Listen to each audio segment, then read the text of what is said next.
All right, so Governor Newsom proposed closing fifth of the state's prison houses here by October of next year. And as part of this proposal, reducing the population in prisons as part of that process. Some prisoners can earn credits for early release through good behavior and participation in rehab programs. But what happens when they get out?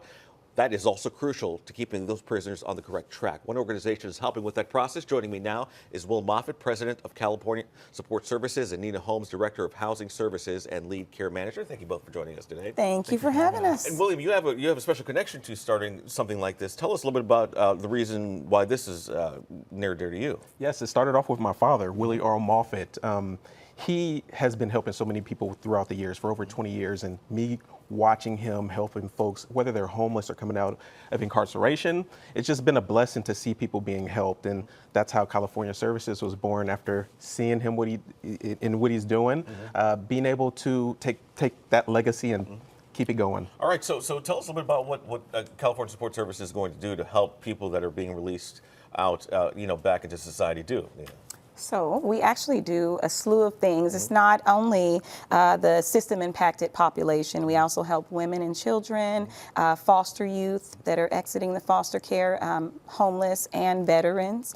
And so we help with everything from job placement training, housing navigation services. We help with getting their medical set up if they don't have it, transportation to and from, you name it. It's a slew of things we do. All right, and we'll talk a little bit about the help of people being released and what you're offering them as well. Yes, definitely. So when coming out of incarceration, we are the gap that's filling.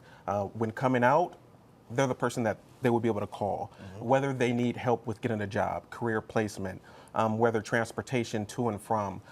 We really want to be the person that they can call on. That missing link. And decrease recidivism, right? We're really big on that. Once they come out, nobody wants to go back, right? So that's our goal, is to decrease that recidivism. Keeping it on the right track. And so you guys work with the Department of Corrections. How does this work, and how do you connect with those people who are being released? Yes. So we do get a warm handoff from the CDCR. And warm handoff is like direct?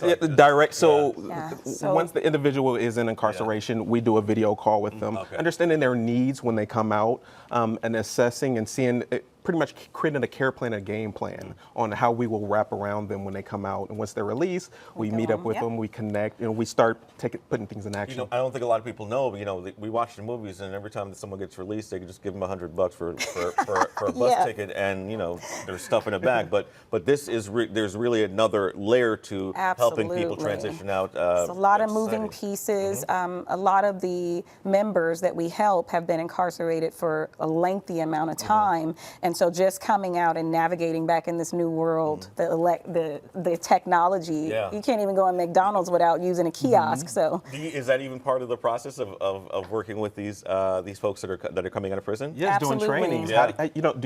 How do you operate if you've been in for a while, right? Like 20, even 15 years. Yes. Like things have changed that much. That drastically, even a couple of years now, with COVID. It seems like it's just so everything is so quickly moving. All right, so what do you want folks to know, and how do people get in touch with California Support Services? Yes, so CaliforniaSupportServices.com. We have 2 offices in Pittsburgh, one 420 Railroad, and then also at the Pittsburgh Youth Development Center. Which you're familiar with. Yep. And one is for adults, downtown Pittsburgh, and for youth is at Pittsburgh Youth Development Center. All right, fantastic. And we'll have much more on this. We're going to have you guys on my podcast coming up. We're going to be putting it on Apple Podcast, Spotify, and it'll be streaming on the Fox Local app too. So we'll talk with you and get into a little bit more about the services you offer, because there's a long list. I got a long list of things that we can talk about. Nina, Will, thank you so much. Thank you so much. All right.